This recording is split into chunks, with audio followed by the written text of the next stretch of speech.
estou aqui na estrada a viajar, olho o céu e sinto além alguém a me velar. Sinto a luz que vem do céu e lembro que passou. Esse alguém há muito tempo o céu também olhou. Se eu conheço o cristianismo, tenho nova luz. Se hoje há o espiritismo, revive Jesus. Foi um homem que era Saulo e Paulo renasceu. Divulgou o evangelho e o mundo percorreu. Espíritas, vamos seguir com Paulo e a verdade, divulgar o evangelho a toda a humanidade. Se o cansaço e a dor do mundo ao corpo te ferir, olha ao céu e lembra Paulo a velar por ti. Espíritas, vamos seguir com Paulo e a verdade, divulgar o evangelho a toda a humanidade. Se o cansaço e a dor do mundo ao corpo te ferir, olha ao céu e lembra Paulo a velar por ti.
nascido do alto das mãos de Jesus, percorre o espaço e vem à terra fazer-se mensagem.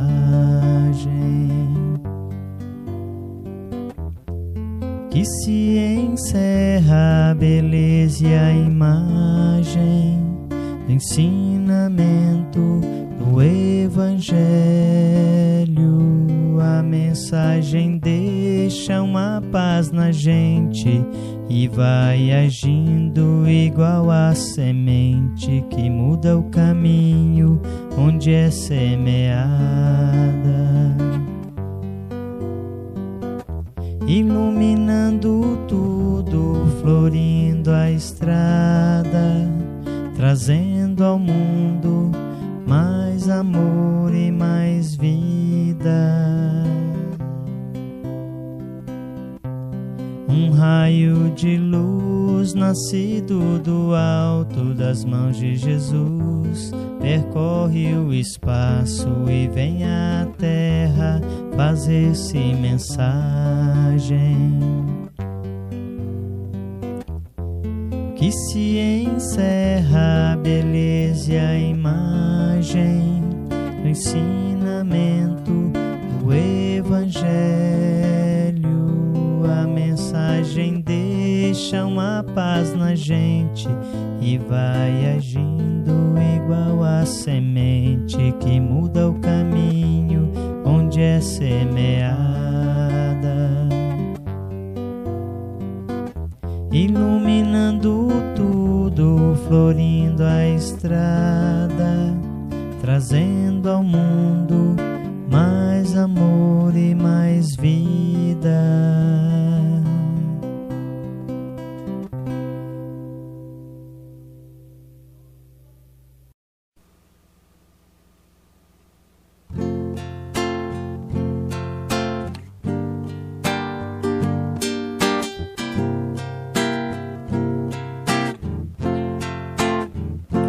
Quando a vida estende a mão, é preciso entregar o coração. É preciso amar sem pedir. É preciso servir. Vive sempre. Amar e servir é ser feliz. Vive sempre. Amar e servir é ser feliz.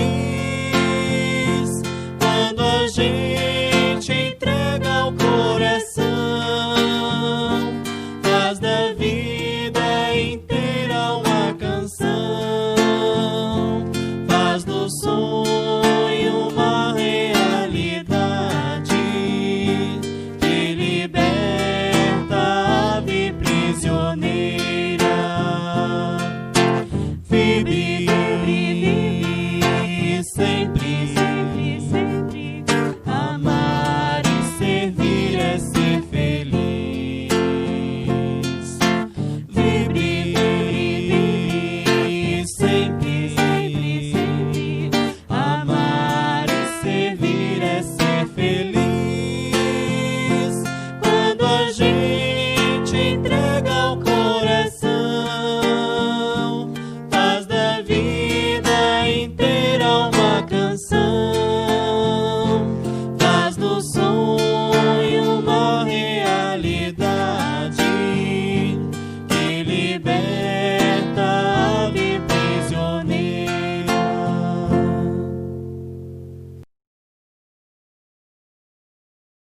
Senhoras e senhores, nós vamos falar hoje sobre o que está no capítulo 11 do Evangelho segundo o Espiritismo, amar o próximo como a si mesmo. Mas antes vamos fazer aquela prece inicial, a prece deixada pelo próprio Cristo. Fechemos os nossos olhos para fazermos o Pai Nosso. Pai nosso que estais nos céus, santificado, Senhor, seja o vosso nome. Venha a nós o vosso reino, seja feita a vossa vontade, assim na terra como é feita nos céus. O pão nosso de cada dia dai-nos hoje e sempre. Perdoai, Senhor, as nossas dívidas, assim como perdoamos aqueles que nos têm ofendido. Não nos deixeis cairmos em tentações, mas livrai-nos, Senhor, de todos os males. Que assim seja. Graças a Deus. Nós vamos ler aqui um trecho do Evangelho de Mateus, o mandamento maior.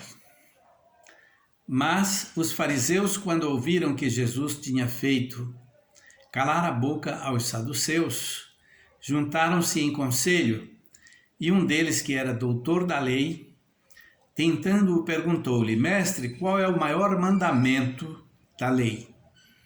Jesus lhe disse: Amarás ao Senhor teu Deus de todo o teu coração, de toda a tua alma e de todo o teu entendimento. Este é o maior e o primeiro mandamento. E o segundo, semelhante a este, é: amarás ao teu próximo como a ti mesmo. Estes dois mandamentos contêm toda a lei e os profetas. Isso é do Evangelho de Mateus. E nós temos ainda aqui do Evangelho de Mateus, onde ele diz assim: E assim tudo o que quereis que os homens vos façam, fazei-o também a vós, a eles. Fazei-o também vós a eles. Porque esta é a lei e os profetas.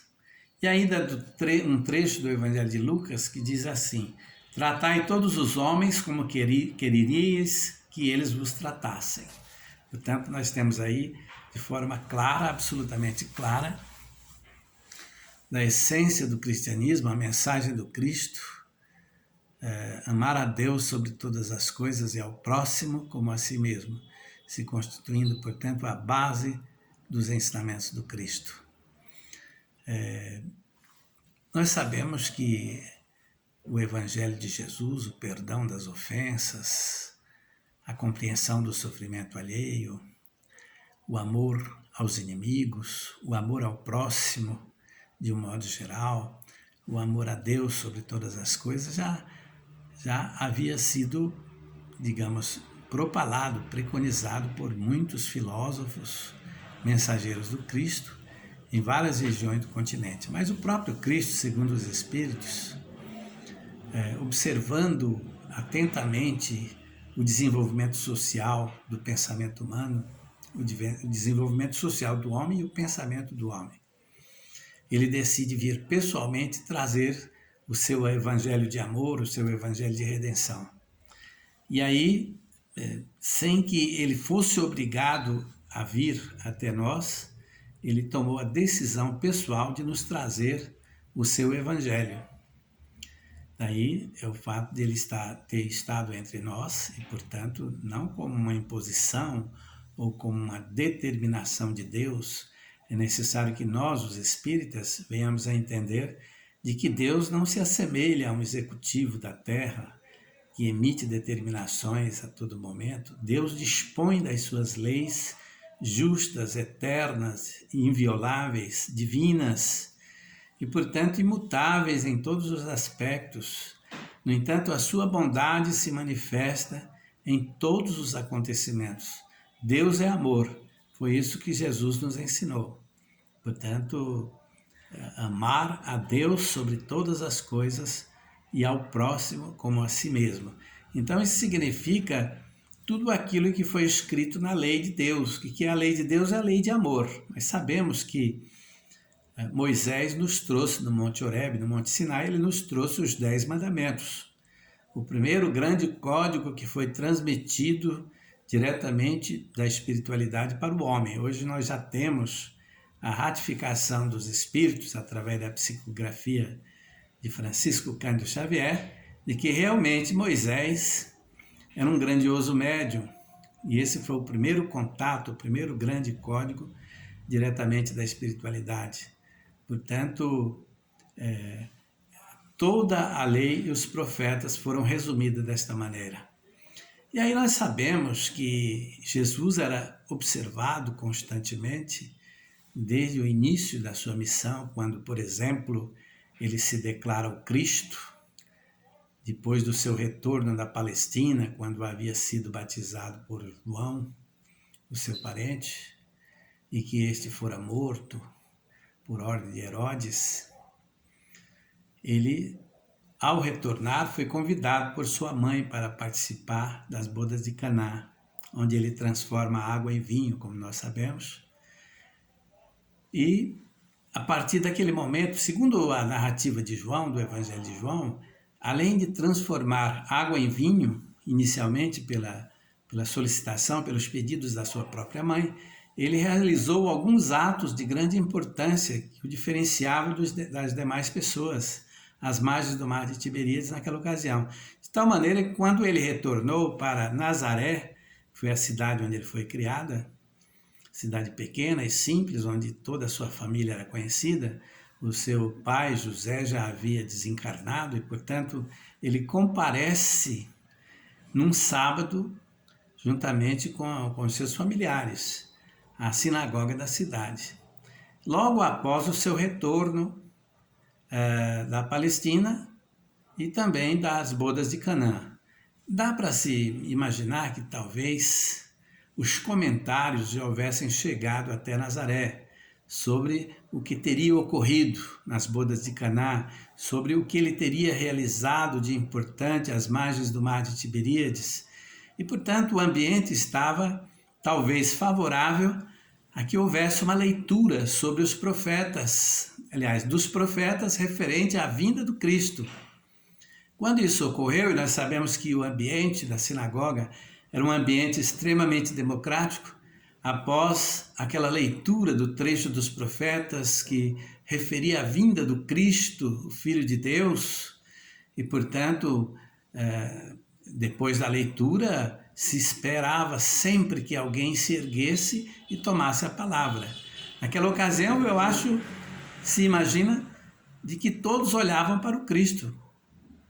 Depois dos comentários, evidentemente, que ocorreram quando ele esteve lá às margens do Tiberíades, esteve nas bodas de Caná, e Jesus se ergue e se declara o Cristo. Eu sou aquele do qual se refere essa escritura. E aí, quando ele se declara o Cristo diante daquelas pessoas que o conheciam naquela pequena cidade, essa, a meu ver, é a primeira prova, é a primeira e grande prova de que o Cristo jamais teria se retirado de Nazaré. Ele se criou lá como qualquer criança comum e simples, onde ninguém achava que ele fosse o Cristo.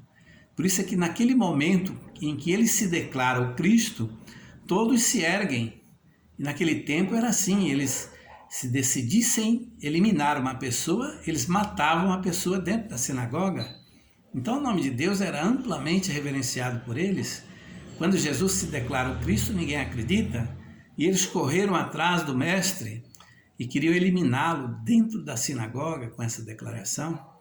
Então o evangelista João diz que ele correu, naturalmente fugindo dos seus perseguidores, e logo saindo da sinagoga, que foi construída às margens de um grande precipício do mar de Tiberíades, e que inclusive foi objeto de pesquisas dos antropólogos da Igreja Católica e que ratificam esta informação de que, de fato, aquela sinagoga era construída às margens de um precipício. O evangelista diz que eles queriam jogar Jesus precipício abaixo. Então, os seus sofrimentos começaram naquele momento, quando ele se declarou Cristo. Quer dizer, tamanha era, digamos, a ignorância do povo, que jamais iriam imaginar de que o Cristo seria, digamos, a exemplificação do amai-vos uns aos outros, do amor ao próximo. E, portanto, ele foge, e nós sabemos que depois dessa ocasião, ele passou a viver na casa de Pedro, onde ele inicia sua missão de amor, sua missão, suas pregações às margens do mar de Tiberíades, onde ali se acumulam pessoas que o procuram diante das suas realizações, das curas que ele realizava, e ali então se desenvolve a maior parte de toda a sua missão na Terra, que nós sabemos durou cerca de 3 anos consecutivos. Portanto, o amor ao próximo, amai-vos uns aos outros como eu vos amei. Então nós temos no Evangelho de João uma citação interessante, porque foi o último evangelho que veio, João Evangelista, na ilha de Patmos, quando ele escreveu, ele diz que Jesus, ele como um testemunho que acompanhou Cristo, desde o instante das suas primeiras pregações até as visões que teve do Cristo e os contatos diretos com Cristo, mesmo ali, às margens do mar de Tiberíades, depois da morte do Cristo, segundo a narrativa do próprio Evangelho de João, onde ele conversa com Cristo, onde ele mantém um diálogo com Cristo, de forma que João Evangelista, dando o seu testemunho de amor, o seu testemunho da verdade, decide escrever sobre toda a vida do Cristo, onde ele afirma que Jesus nos disse, naquela ocasião em que ele dá o testemunho, amai-vos uns aos outros como eu vos amei. Então hoje a interpretação desses dois textos, amar a Deus sobre todas as coisas e o próximo como a nós mesmos, e este outro texto do Evangelho de João que diz, eis que vos deixo um novo mandamento, amai-vos uns aos outros como eu vos amei, existe uma interpretação toda interessante nesse sentido, onde o próprio Chico Xavier faz referência, dizendo então que o amor que Jesus dedicava às pessoas, dificilmente algum de nós aqui na Terra seria capaz de empreender, de imitá-lo. Portanto, é um amor onde nós simplesmente amamos, sem aguardar retorno dos nossos sentimentos, sem aguardar, inclusive, sequer que a pessoa que é amada por nós venha a compreender o amor que sentimos por ela. Portanto, é um amor que simplesmente parte de alguém que ama, simplesmente ama, sem aguardar recompensa de qualquer natureza. Referente a essa aparição de Jesus após a sua morte às margens do mar de Tiberíades, também narrado no Evangelho de João, é a quarta ou quinta aparição do Cristo, porque havia sido combinado pelo próprio Cristo de que ele estaria presente no mar de Tiberíades, naquela ocasião em que ele aparecia pela terceira vez aos discípulos que se encontravam em Jerusalém, um dia após o aparecimento de Jesus, naquela alvorada da ressurreição, quando então aparece a Maria Madalena. Depois aparece uma vez onde está ausente Tomé, e na terceira aparição, lá em Jerusalém, naquela casa fechada em que ele se encontrava, é que o Cristo ratifica a ideia de comparecer à Palestina. Segundo João, após esta última aparição do Cristo, onde já estava presente André, onde se conscientizou da ressurreição do Mestre, eles se transferiram, eles viajaram para a Palestina, porque eles estavam ali naquela casa fechada por medo de eventualmente serem presos pelo pessoal tanto do Império Romano quanto do Templo de Jerusalém. E ao chegarem às margens do mar de Tiberíades, numa certa noite estavam batendo papo às margens do mar, onde estavam presentes 7 discípulos do Cristo. No entanto, na narrativa de João, há referência ao nome de apenas 5 pessoas, onde estava João presente, estava Pedro e estava presente outros amigos que completavam 7 pessoas. Em dado momento, naturalmente conversando sobre as primeiras aparições do Cristo, Pedro diz, eu vou pescar. E aí então os outros dizem, também nós vamos. E aí eles entram no mar de Tiberíades e ficam a noite inteira tentando pescar. E já de madrugada, quase de manhã cedo, eles retornam cansados, já se aproximando da margem, sem nenhum peixe. Eles não haviam pego absolutamente nada. E eles enxergam um fogo aceso às margens do mar de Tiberíades e uma pessoa. Mas na medida em que se aproximam, eles percebem que tratava-se do Cristo, que estava com um peixe assando e alguns pães. E na medida em que se aproximam, que eles se certificam de que é o Cristo, Pedro, que estava despido, se veste, então sai a nado, naturalmente apressado por se encontrar com Cristo, e Jesus pergunta: tens aí o que comer? E aí eles respondem: não, Senhor. Trabalhamos a noite inteira e nada pescamos. Joguem a rede do lado direito. E eles jogaram a rede. Quando ergueram a rede, havia 150 grandes peixes. Naturalmente, todos se recordaram da pesca milagrosa que ocorreu ali mesmo, nas proximidades, no mar de Tiberíades. Já havia uma certeza absoluta de que se tratava do Cristo. Então, naquela ocasião, foi quando Jesus teve um diálogo muito interessante com Pedro. E ali ele diz: Pedro, Jesus diz para Pedro: Pedro, tu me amas mais do que os outros? E Pedro, olhando Jesus diante daquela interrogação, ele responde: sim, Senhor, eu te amo mais que os outros. Então apacenta as minhas ovelhas. E ele ficou apreensivo, naturalmente, refletindo sobre aquela recomendação do Cristo. Jamais iria imaginar de que Cristo iria repetir a mesma pergunta: Pedro, realmente tu me amas mais que os outros? E ele responde: sim, Senhor, tu sabes que eu te amo mais que os outros. Tu sabes que eu te amo. Então, apacenta os meus cordeiros. E novamente, com aquela repetição, naturalmente por conhecer o Cristo, porque por 3 anos consecutivos já acompanhava o seu mestre, estava refletindo sobre o que o Cristo queria lhe dizer.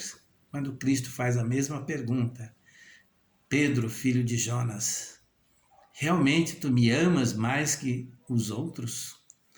Sim, Senhor, tu sabes que eu te amo. Tu sabes que eu te amo muito. Então, apacenta as minhas ovelhas. Então se ratifica a ideia de que algum tempo depois desse acontecimento, eles se transferem, inspirados mais por essas instruções, talvez por estas, ou por outras instruções que não foram registradas por João. Essas instruções fizeram com que eles se transferissem para Jerusalém com bens comuns, e lá então eles fundassem a primeira igreja, que é a Igreja do Caminho, que foi fundada no subúrbio da cidade de Jerusalém, na estrada que liga Jerusalém a Jope. E ali então, com um casarão simples, adquirido com os recursos de amigos, eles se instalaram. Pedro, Filipe e suas filhas, Pedro naturalmente com a sua esposa e filhas, Tiago menor, que era o administrador da igreja, e mais alguns companheiros. E ali eles permaneceram praticando os ensinamentos de Jesus, inspirados pela própria influência do Cristo, a prática do amai-vos uns aos outros, que se realizava através de serviços sociais que eram destinados aos necessitados da cidade de Jerusalém, que eram recolhidos nas ruas, onde normalmente essas pessoas eram relegadas para além dos muros das cidades naquele tempo, segundo os códigos e recomendações do próprio Pentateuco do judaísmo.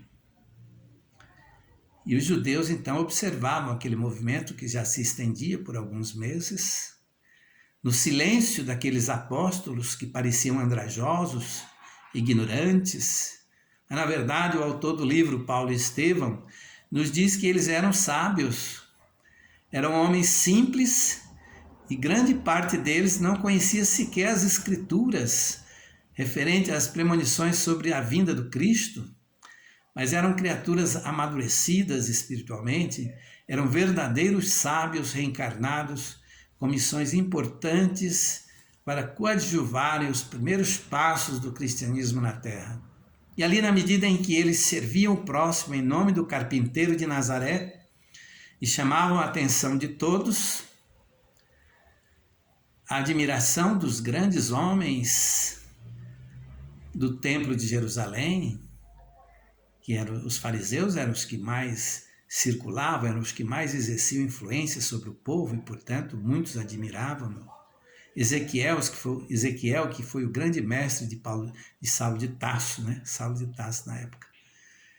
Ele foi também um dos grandes admiradores. Depois o próprio Saulo de Tarso passou a admirar numa visita que fez e que acabou culminando o próprio Saulo de Tarso como juiz de um feito que condenou Estevão à lapidação, foi apedrejado então no Monte Moriá. Mas a grande importância desses meses em que funcionava a Igreja de Jerusalém, a Igreja do Caminho, a primeira igreja cristã do mundo que foi fundada, o grande exemplo dado dos apóstolos antes da chegada de Estevão, de Gesiel, que depois é chamado no seu batismo por Estevão, que era o costume da época, pelo próprio Pedro, que era o administrador daquela igreja, uma espécie de executivo, tendo Tiago Menor, que foi discípulo do Cristo, como o administrador direto, aquele que realizava as tarefas, executando, portanto, as ordens de Pedro.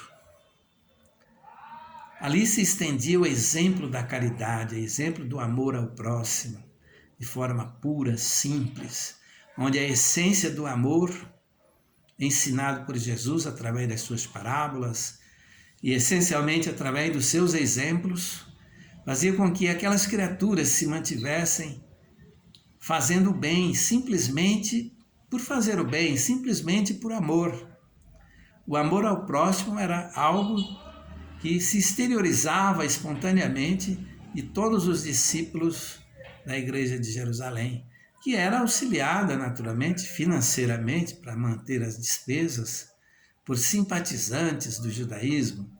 Quer dizer, a influência judaizante estava presente, no entanto, a mensagem do Cristo se realizava na prática através do amai-vos uns aos outros, através das expressões do trabalho, da atividade concreta, que denuncia automaticamente o ideal daqueles em que se empenham nessas atividades. Isso causava admiração, naturalmente, dos maiorais do Templo de Jerusalém, dos saduceus, essencialmente, que passavam de largo e observavam de que eles se mantivessem daquela forma, porque estavam livrando aquelas criaturas de sofrimentos enormes e que às vezes perambulavam, se estacionavam nas ruas de Jerusalém, onde contrariavam os olhares daqueles fariseus que ali circulavam. E, portanto, essa admiração era constante, era um movimento silencioso. Parece que tudo foi planejado, tudo não ao acaso. A própria vida dos nossos irmãos daquele tempo, daqueles grandes mensageiros, daquelas cartas vivas que reencarnaram com missões importantíssimas no início do cristianismo nascente, parece que ali tinha um papel de grande importância para as gerações do futuro. Que o cristianismo deve ser feito simplesmente por amor. Sabe Deus por quanto tempo ainda o amai-vos uns aos outros terá que se exprimir pela vontade daqueles que simplesmente querem amar o seu próximo através de atividades concretas e simples, sem visualizar o personalismo que está instalado em todas as instituições da Terra na atualidade, sem o brilho que muitos procuram obter ou demonstrar, onde a verdadeira caridade, o verdadeiro amor ao próximo se exprime não somente pelo desejo de servir aqueles que nos procuram, aqueles que buscam, aqueles outros que podem auxiliá-los, mas sim aqueles que confiam em Deus, que sofrem com resignação e que repentinamente, como bênção de Deus, tem alguém que bate às suas portas, que são os verdadeiros cristãos, aqueles que saem desta fase de auxiliar o próximo, de amar o próximo, quando este o procura, para se transformar no amigo, no cristão, que ama os seus semelhantes e que busca os necessitados, que não espera que o necessitado o procure para que seja servido, para que seja orientado, para que receba a dádiva que ele tanto pede a Deus, que ele tanto espera. Então, todo o bem parte de Deus. Deus está ligado a cada uma das mentes das suas criaturas.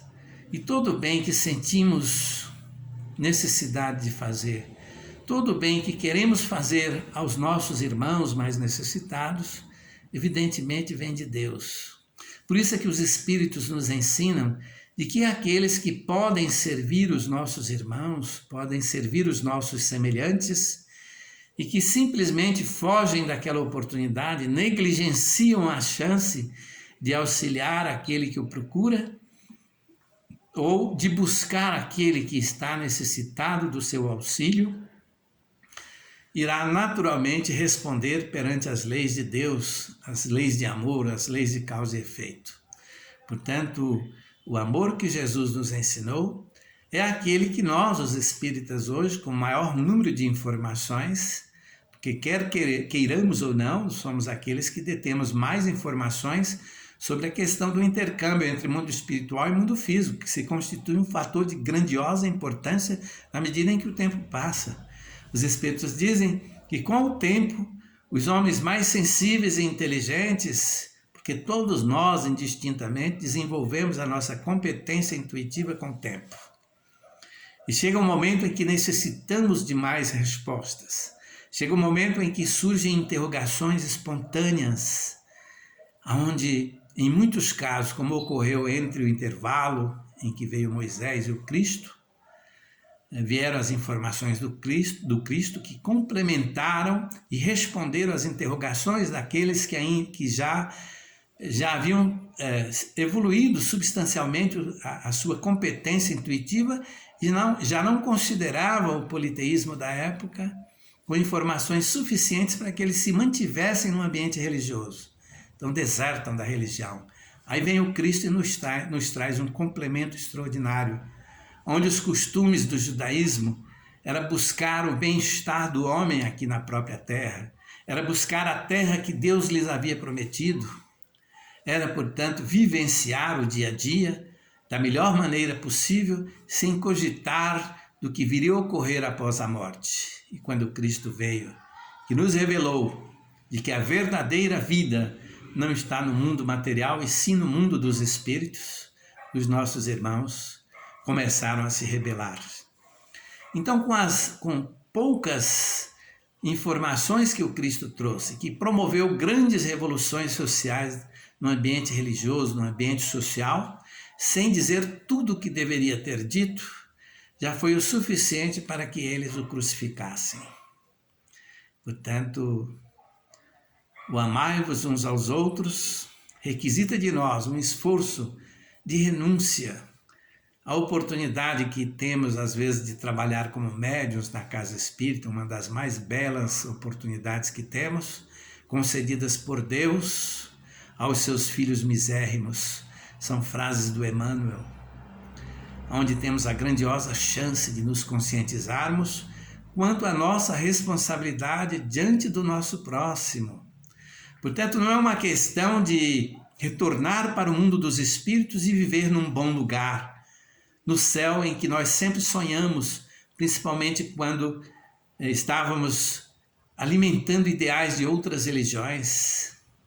Mas sim, hoje, com as informações que temos, da psicografia séria que temos aqui no Brasil, da obra de Francisco Cândido Xavier, de tantos outros médiuns, com a codificação que se disseminou aqui no Brasil, com a criação do espiritismo evangélico, que era o sonho de Kardec, nós formamos, portanto, um bloco gigantesco, uma extensão imensa de criaturas que podem fazer muito mais do que vem fazendo. No entanto, estamos nos instruindo, estamos buscando o conhecimento, estamos observando através dos experimentos do dia a dia, de experiência em experiência, acumulando, portanto, essas experiências, para que saibamos refletir melhor sobre a mensagem do Cristo. E com certeza iremos fazer muito mais do que temos feito até agora.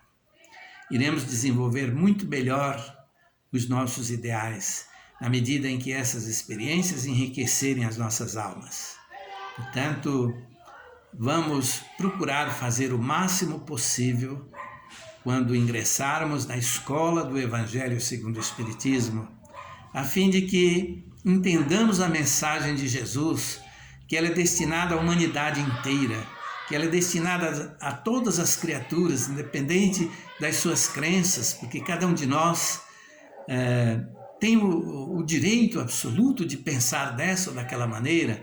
Aprendemos a respeitar os pensamentos daqueles que pensam diferente de nós. Então, existe uma forma de fazer com que as pessoas creiam naquilo que cremos, naquilo que acreditamos, naquilo que pregamos, naquilo que exemplificamos. É exatamente se respeitarmos as suas ideias, a sua conduta, a sua maneira de ser. E, portanto, somos todos irmãos, somos todos companheiros uns dos outros, somos todos aliados em um processo de evolução constante que irá beneficiar toda a humanidade. E, portanto, isso é o amor ao próximo, sermos honestos na atualidade, neste mundo conturbado em que vivemos, sermos honestos em todas as atitudes diante dos nossos semelhantes, em todas as circunstâncias no relacionamento com o nosso próximo, já significa uma expressão valiosa de amor aos nossos semelhantes. Portanto, bem-aventurados aqueles que, mesmo ainda não detendo as informações dos espíritos, como nós os espíritas detemos, já detêm todas essas qualidades de honestidade, de respeito aos semelhantes, do respeito às dores alheias, a prática da caridade, a prática do amor ao próximo através de atividades concretas, simples, porém realizadas simplesmente por amor. Vamos, então, elevando o nosso pensamento a Deus,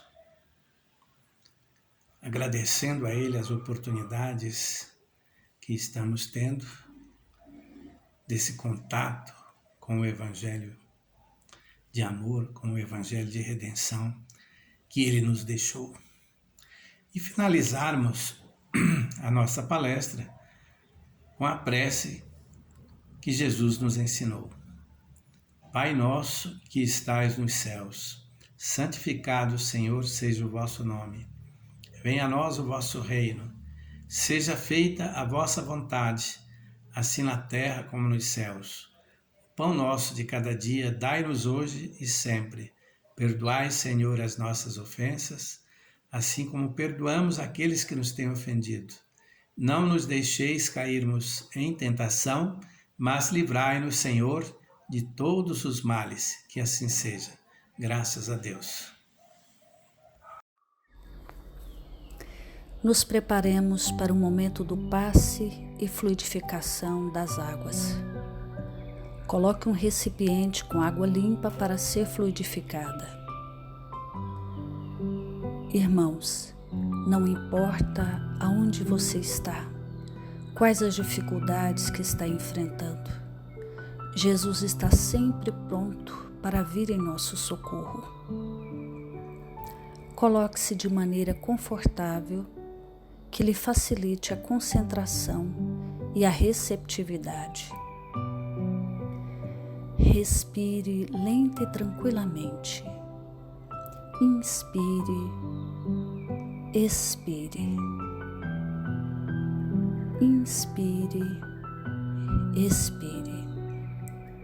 Encha seus pulmões de ar e solte bem devagar.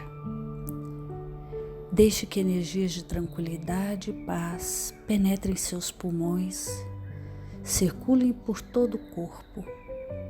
Sua alma, em harmonia com o corpo, se sente tranquila e em paz. Mentalizemos a passagem de Jesus, dia claro, Os raios dourados do sol iluminam a paisagem alegre de Cafarnaum. Casario branco, trepadeiras multicoloridas e pássaros saltitantes enchem a paisagem de otimismo. A notícia das curas atraía a multidão dos necessitados. Subitamente Jesus aparece, esguio e belo. A túnica desce-lhe até os pés. Ao pôr do sol, todos os que tinham doentes atingidos de males diversos traziam-nos, e ele, impondo as mãos sobre cada um, curava-os. Assim narra o evangelista Lucas. Mentalize Jesus se aproximando de você. Ele impõe as mãos amigas sobre a sua cabeça. Perceba que de suas generosas mãos cai uma cachoeira de águas claras e puras, vindas do seu amor a te banhar. Derramam-se em sua cabeça, descem pelos ombros, banham todo o seu ser, te trazendo paz, serenidade, equilíbrio. Limpam todas as impurezas e te pacificam. Sinta estas águas te banhando, limpando. Respire. Mentalize agora Jesus como sol diante de você. Sua luz, seu calor te envolvem. Sinta as energias curadoras que emanam do Cristo em sua direção. Ele ouve as suas preces. Confie nele. Seu amor é infinito e te acompanha e protege, oferecendo de tudo o que necessitas. Confie. Absorva as energias curadoras de Jesus. Sua luz te envolve. Sinta essas energias percorrendo todo o seu corpo. Sinta-se fortalecido e em paz. Senhor Jesus, divino amigo, estende as tuas mãos generosas, Senhor, e transforma estas águas em remédio para os nossos males físicos e espirituais. Guarda-nos, Jesus, em sua paz. Estende as vibrações de amor em benefício do meu lar, Senhor. Que aqui possa reinar a paz, a saúde, a tranquilidade. Nós lhe rendemos graças, Jesus. Fica conosco hoje e sempre. Graças a Deus. Faça uso da água fluidificada.